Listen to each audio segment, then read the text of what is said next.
El regalo de amor ha sido un regalo profesional y personal porque en ese momento estaba pasando por un duelo bastante importante en mi vida. Entonces que llegara este personaje con esa luz vino a apaciguar la tormenta, vino a sanar las heridas. El público me lo ha mencionado muchas veces en redes sociales, como que pensaban que el personaje iba a ser gay. Nunca imaginé, nunca pensé en ser actor. Eso era algo que pues en mi familia, pues como nadie tiene un rol artístico ni se dedica a nada que tenga que ver con el arte, era algo que para mí no era una posibilidad. Descubrí en la preparación actoral que tenía tanto por dentro que estaba atorado, que no había trabajado, que no había indagado en ello, que cuando elijo canalizar todo eso en el ejercicio actoral,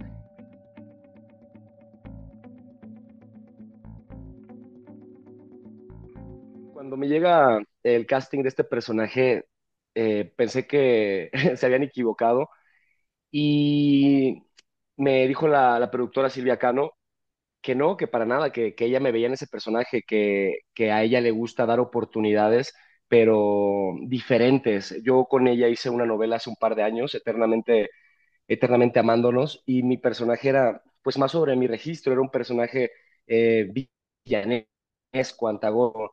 Entonces me manda Silvia Cano al polo opuesto y me gusta justo lo que mencionas, desde la inseguridad, desde la incertidumbre, desde lo que sucede en el cuerpo y en la mente cuando sales de tu zona de confort. Entonces, con esa fragilidad, decidí abordar el personaje con todas las herramientas que he construido a lo largo de estos 13 años que llevo de carrera. Y con todo ese miedo, bueno, tuve que levantar este personaje desde otra energía, otra corporalidad, incluso otra voz y que se fue asentando. Por supuesto, fue un trabajo creativo no solo mío, sino de los directores, Rodrigo Cachero, Silvia Tort, la misma productora Silvia Cano. Entonces, lo que más me gusta de este proceso es que fue un trabajo en equipo, no es algo que solo yo hice. Claro que puse todas mis herramientas, todas mis referencias ahí, pero lo fuimos midiendo, ajustando. Es un personaje que sale un poquito de la normalidad, es un personaje que está ligeramente trepado respecto al resto de personajes. Entonces era muy importante para nosotros, sobre todo para mí, que no se convirtiera en una caricatura, que es muy fácil caer en ese lugar común, sobre todo en el melodrama. Entonces para mí era bien importante que fuera que sí se sintiera arriba, pero que fuera finamente hilvanado, que fuera cosido con sutileza. Era otro punto al que yo le tenía mucho miedo porque, justo como lo mencionas, no había abordado esos tintes de comedia, pero creo que me funcionó mucho. Bueno, fueron dos cosas. Uno, entender que la comedia no es querer hacer reír. Cuando algo se vuelve cómico es cuando de cierta forma para el personaje o la persona a la que le está sucediendo cierto evento es trágico. Hay una línea muy delgada entre la tragedia y la comedia. Entonces, comprometerme con la sensación de Pablo, con esta credulidad que tiene, con esta fragilidad, con esta ingenuidad, me llevó a tocar esos registros de comedia, aunado al segundo factor que fue muy importante para mí, fue la complicidad que genero con Natalia Madera, la actriz que interpreta a Miranda. Es una gran amiga mía, de hecho coincidimos en el CEA, en la Escuela de Actuación de Televisa. Hemos trabajado en un par de ocasiones en teatro, entonces hay una complicidad inherente entre ella y yo que decidimos depositar en el trabajo actoral y creo que al final tuvo muy buenos resultados porque creo que hay una química que se nota, que atraviesa la pantalla. Yo confiando en ella, ella maneja de forma exquisita la comedia. Entonces, para mí fue la complicidad y el aprendizaje y la receptividad que yo tuve hacia ella, que al final eso es la ficción. Tienes que recibir estímulos y responder proporcionalmente a ellos. Entonces, ha sido un proceso para mí revelador. Llega en un momento también de mi vida bien, bien interesante, donde creo que estoy preparado para abordar este tipo de personajes. Tal vez en otro momento más temprano en mi carrera hubiera sido diferente el resultado. Creo que llega en el momento justo. El melodrama se trabaja con estereotipos y justo era un factor que en la construcción fuimos regulando muy bien porque dentro del estereotipo, incluso el público me lo ha mencionado muchas veces en redes sociales, como que pensaban que el personaje iba a ser gay. Entonces a mí me llama la atención porque justo era un punto que yo tenía muy, muy presente de cómo desde el estereotipo se iba a catalogar al personaje. Entonces, me tuve que, o nos tuvimos que poner en los trabajos de mesa muy finos respecto a cómo perciben a un hombre que fisionómicamente es grande, pero su voz está un poquito más arriba, un poquito más aguda, siendo un hombre tan corpulento como de pronto el pecho va un poco más retraído. eh, y me gusta porque me da la posibilidad de este personaje de salir de ese estereotipo, de romper un poquito con la heteronorma. ¿Quién dijo que los galanes tienen que ser este hombre gallardo que baja del caballo, viril, macho? Entonces me gustó mucho porque además de todo esto que sí es Pablo, esta ingenuidad, esta credulidad, esta transparencia, este niño encerrado en el cuerpo de un hombre, también cuando hay momentos románticos, sexoafectivos con Miranda, hay un momento de ruptura donde se jugó mucho con los contrastes. Sí, es un niño en el cuerpo de un hombre, sí es ingenuo, pero cuando despierta esta sexualidad, hay una transformación, se invierten los roles, entonces sale el hombre. Entonces, me gusta mucho este personaje porque en la primera capa pudo haber sido algo muy superficial, algo muy inmediato, pero los directores y yo decidimos darle mucha más profundidad, darle un giro más interesante y creo que esa profundidad que buscamos de cierta forma se logra y por eso traspasa eh, la pantalla. Lo que más agradezco sin duda alguna es esta habilidad que Pablo tiene muy a flor de piel, que es disfrutar de las pequeñas cosas. Creo que hay un defecto que tenemos los seres humanos conforme vamos creciendo, que es acostumbrarnos a la vida. Entonces dejamos de sorprendernos por las cosas. Y algo que tiene muy presente Pablo es eso. Se emociona cuando Miranda le dice que lo ama y entonces se le refleja en el cuerpo y se le escapa la emoción y de pronto en la normalidad somos más medidos, menos impresionables y creo que ese es un regalo que no deberíamos de perder, no porque hayamos vivido más tiempo, quiere decir que no podemos sorprendernos de las pequeñas cosas que nos regala el día a día. Eh, También este ímpetu que tiene Pablo por compartir, por apoyar, por volverse un amor incondicional para el otro. Para Eugenio siempre está ahí, incluso un poquito anteponiéndose a él mismo, porque para él lo más importante es el amor, es la familia, es la amistad. Entonces yo creo que es una invitación de entrada para mí y para el público para revalorar esos vínculos sociales, para retomar esos valores tan importantes que de pronto se nos olvidan, como la lealtad, como el amor, como el apoyo, como este amor incondicional hacia el otro. Para mí, el regalo de amor ha sido un regalo profesional y personal porque a mí siempre me preguntaban, bueno, ¿qué prefieres hacer en un melodrama, el bueno o el malo? Y mi respuesta automática era el malo. ¿Por qué? Porque es más divertido, porque es el que hace travesuras. Y este personaje viene a cambiar esa perspectiva que yo tenía tan clavada en mí. Claro que es divertido hacer el bueno, pero ¿qué tipo de bueno? Tal vez yo estaba muy clavado con el bueno convencional, pero este bueno, Pablo Cruz se sale del molde, es otro tipo de registro, más genuino, más transparente, más bondadoso. Y también las mismas características del personaje me permiten jugar más. No es este galán de telenovela impuesto, sino el hecho de que sea el mejor amigo, eh, le suelta un poquito esa responsabilidad del galán, del guapo. Entonces me da más rango de maniobra a la hora de ejecutar las acciones del personaje. Entonces, por supuesto que ha sido un regalo para mí. Además, esta energía de Pablo en ese momento específico de mi vida me cae muy bien.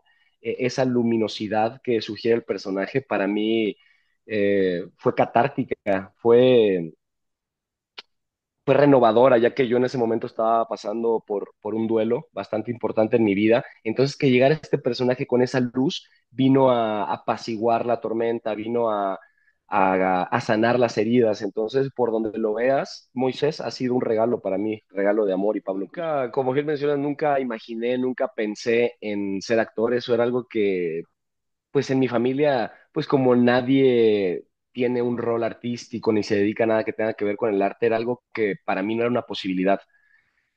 Más bien fueron los accidentes del camino los que me llevaron a actuar. Fíjate que justamente hace unos días hablaba con una amiga acerca de cómo un documental me cambió la vida, un documental de Marlon Brando, que él se vuelve actor a través de Lee Strasberg y él jamás quiso ser actor, pero era un tipo que tenía un antecedente muy complicado de vida. Y entonces Lee Strasberg le ve algo a Marlon Brando y le dice, es que tú no entiendes lo que yo veo en ti.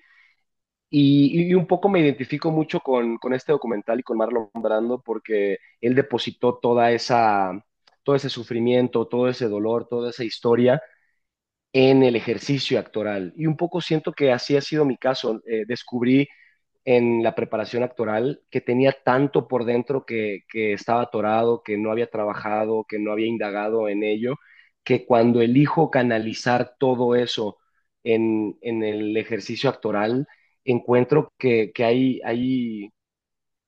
hay mucho que tengo que decir a nivel artístico, ¿no? Porque, a ver, la actuación es una terapia, eso está claro, pero, pero sí, de cierta forma me ayudó a canalizar todo eso y sin ser terapia fue terapéutico para mí. Entonces, de forma curiosa, encuentro mi camino a través del accidente, no del deseo, no de buscarlo de manera consciente. Creo que terminé en el mejor lugar que pude haber terminado. Me salgo de Poza Rica, Veracruz, que es la ciudad donde yo crecí a los 14 años. Eh, Tengo un paso en el fútbol profesional de 5 años y ahora que lo veo en retrospectiva, mucho tuvo que ver mi poca inteligencia emocional. Yo al salir de casa solo, sin una figura paterna, sin un mentor, sin alguien que guiara esos altibajos emocionales naturales de la vida, no solo del fútbol, de pronto en estos picos no supe lidiar con eso, entonces me costó mucho lidiar con las desilusiones que genera el fútbol. De pronto parecía que algo iba a suceder y no sucedía. Tuve la oportunidad o la ilusión de estar cerca de irme a jugar al Ajax en Países Bajos en Serie B y toda esa ilusión se cayó a pedazos. Después tuve un problema en una discusión con un preparador físico en un equipo de primera A de Salamanca. Me generó otra desilusión. Entonces fueron varios factores que de pronto yo no supe lidiar en ese momento, así que tiré la toalla. Eh, Me regresé a casa de mi abuela a Poza Rica y en esa depresión que encontré ante el abandono del fútbol, recibo una propuesta de parte de una amiga que había estado en el SEA, me vio tan mal que me dijo, ¿por qué no haces casting para el SEA? Y dije, bueno, puede ser, yo ya me había perdido todas las oportunidades de volverme contratable, ya había pasado el draft, ya no había forma de que pudiera entrar al torneo. Entonces me pareció buena idea hacer algo en lo que yo podía ser contratable de nuevo, así que hago casting para el SEA a ver qué pasaba, sin ninguna expectativa, ni ilusión, ni plan. Y resulta que no sé de qué forma quedo, quedo en el casting y decido entrar. Mi plan original era, bueno, voy a estar 6 meses en lo que se asienta mi cabeza, en lo que acomodo mis pensamientos y después regreso a jugar fútbol. El problema es que eso nunca pasó. Lo interesante aquí es que en algún momento, cuando pasan esos 6 meses que yo pongo de parámetro, la misma vida me pone otra vez en la disyuntiva de tomar decisiones. Después de esos 6 meses, yo ya había pasado el primer semestre, él se hace dividir en semestres que se evalúan a través de una obra de teatro. Ya había terminado mi primera obra de teatro y en una clase de expresión corporal nos pidieron llevar un elemento. Yo llevo un balón, una esfera, rebota, la domino. El problema es que un compañero me pide el balón para jugar y se lo presto. Mala decisión. ¿Por qué? Porque se suben como al roof garden que tiene pasto sintético, pero está el helipuerto, está prohibido jugar fútbol. Para no hacerte el cuento largo, subo a jugar con ellos, se nos vuela el balón, explotamos un transformador y entonces viene el caos, porque me corren del SEA con el argumento de que los vecinos se habían quejado por la variación de voltaje que generó el balonazo en el transformador. Hubo pérdidas materiales de televisores, electrodomésticos, demás. Entonces estaban haciendo responsable, por supuesto, a la empresa Televisa. Televisa sabía que ese problema venía del SEA y el SEA sabía quién era el del balón.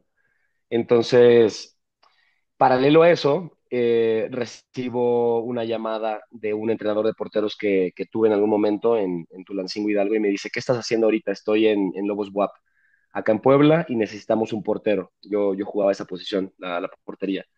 Entonces, es la disyuntiva que te digo. De pronto entro al SEA, me engancho de la actuación por el mismo fútbol, me corren del SEA y al otro día recibo la llamada para reconectarme con mi vida en el fútbol. El tema es que yo ya estaba enamorado de la actuación. Esa sensación de libertad que me generaba el fútbol la había encontrado también en la ficción. Entonces llegó el momento inevitable en la vida de todo ser humano de tomar decisiones importantes. ¿Hacia dónde va a seguir mi camino a partir de ahora? Entonces fue mucho más complicado de lo que lo menciono, pero es un tema que he tocado tanto que ya lo tengo bastante resuelto.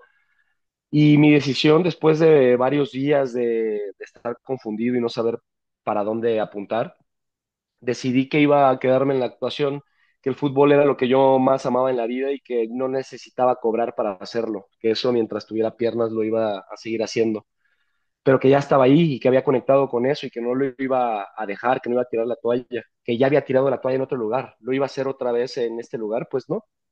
Entonces decidí apostarle a todo, a la actuación y tratar de generarme un camino, una historia propia sin saber cómo era, porque yo pues estaba ahí sin contacto, sin conocer a nadie, sin ser hijo de...